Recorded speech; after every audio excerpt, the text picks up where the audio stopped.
colleagues, thank you very much. I've said this earlier that Prime Minister Albanese has been a committed friend, has been very supportive of our ventures, and my meetings with him have been very fruitful, very candid, very open, and both of us have really committed to enhance bilateral relations in terms of serious trade, investment ventures, and this the decision by Monash University to operate from TRX, a very prestigious area, is something very impressive. It signifies clear commitment on the part of Australia to take Malaysia very seriously.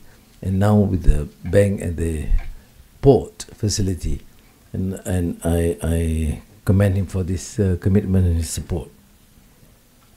He promised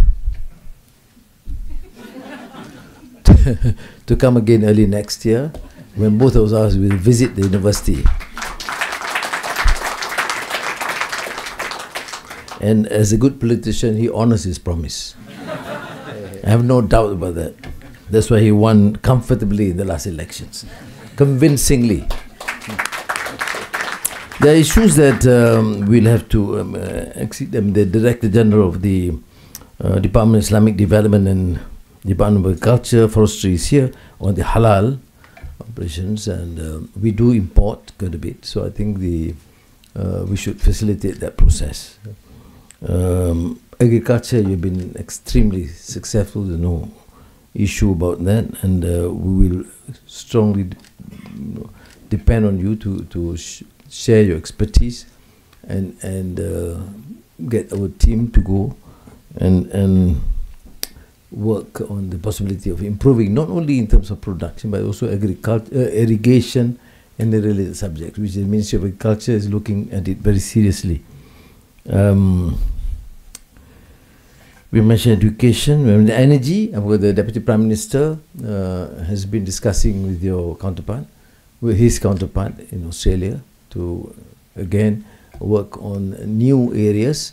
Of course, we're very successful venture liners. We had some issues in the beginning, and but now we have decided to proceed, and it is one of the major investments of liners into Malaysia.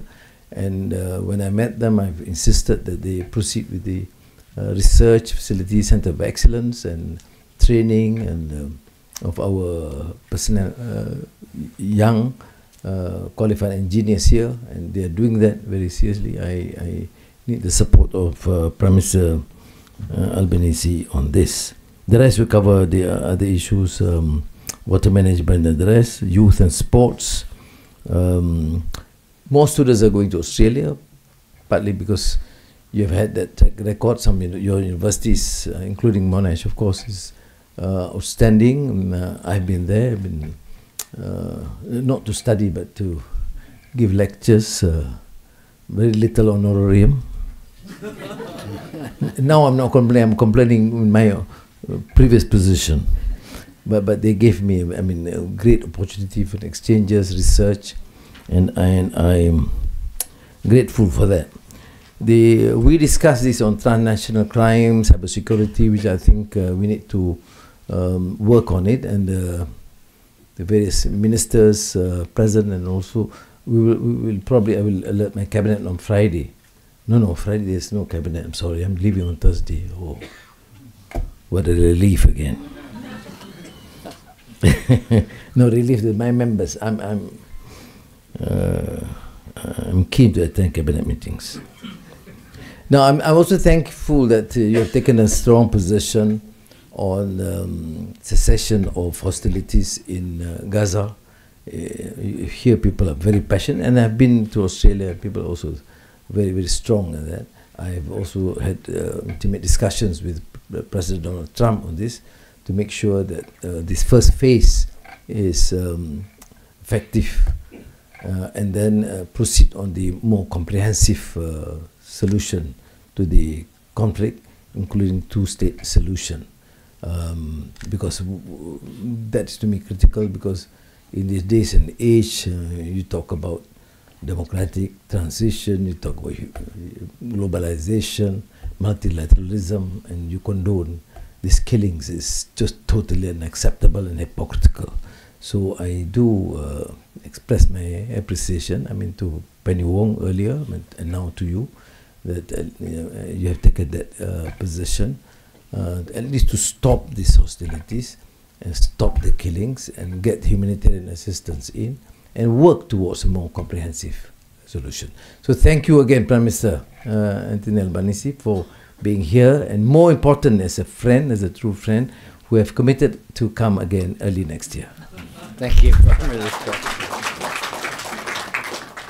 Well, thank you so much, Prime Minister, and can I thank you for the leaders' meeting that we've held today, but importantly as well, congratulate you on your hosting of ASEAN. It has been enormously successful. We have seen the important progress towards peace, of which Malaysia played an important role between Thailand and Cambodia.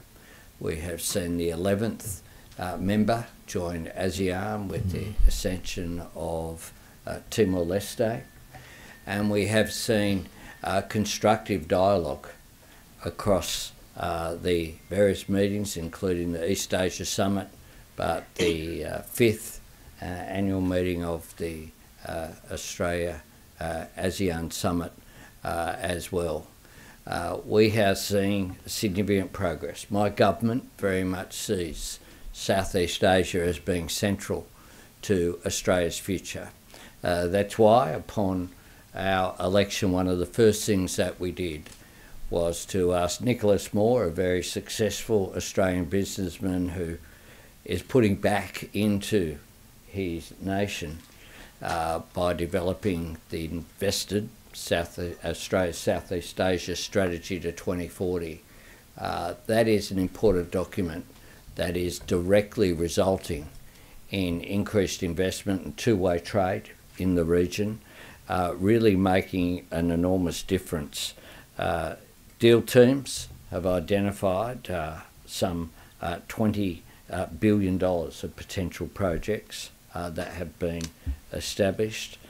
We made announcements here as well of an additional $250 million of direct investment that we made on the very first morning of my visit here to Kuala Lumpur. And we continue to look at other projects. $700 million in project value has been facilitated by the deal teams in the last 12 months. The investment of $1 billion by Monash University is incredibly significant, and I look forward to watching the progress that occurs there. So the economic relationship is in good shape. Our defence and security relationship is also in good shape as well. We both are committed to the international rule of law.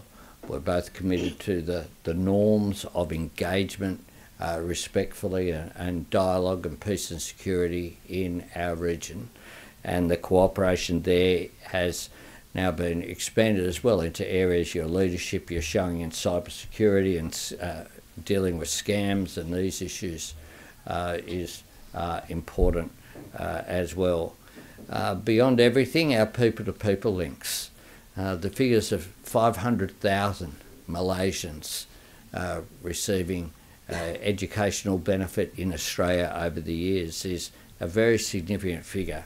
What that means is that they return to Malaysia having had that skill uplift, but importantly as well, they become ambassadors for the relationship between our two nations, and that is so strong as we go forward.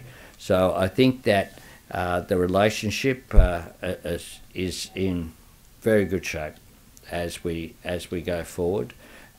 It's good that we've had all of those MOUs witnessed here today that will lead to further development. This is my first visit as Prime Minister. I'm now committed to another visit as Prime Minister, which I'm delighted to do so, having been here. It's not my first visit to Malaysia, but Previously, I had a backpack on, or had luggage as a tourist. It's a great place to visit, but it's also a great place to engage in work and to engage in advancing our mutual interests, which are so strong between Australia and Malaysia. And I thank you, your ministers, and all the teams who have helped. I know that something like an ASEAN summit we hosted, you were very gracious to come down to Melbourne when we celebrated the 50th anniversary of the relationship between Australia and ASEAN. We were the first partner of ASEAN, and in Melbourne that was very successful. That took a lot of work. So this is a scale that's much greater as well. And could I say that the cultural entertainment as well, not just of showing Malaysian culture, but culture throughout Southeast Asia that was on display at last night's spectacular dinner was quite extraordinary. A lot of thought had gone into that, and it was a way of engaging across the region as well. And we very much benefit from the fact that we're located in this region ourselves. We would welcome you as well. If I come here, you've got to come down to Australia again as well. I look forward to welcoming you in Australia. I know that your team are regular visitors as well, and I know that your ministers have good relationships with Penny Wong and my team, Richard Miles and others, and we look forward to welcoming you and them over the coming period. Thank you. Thank you.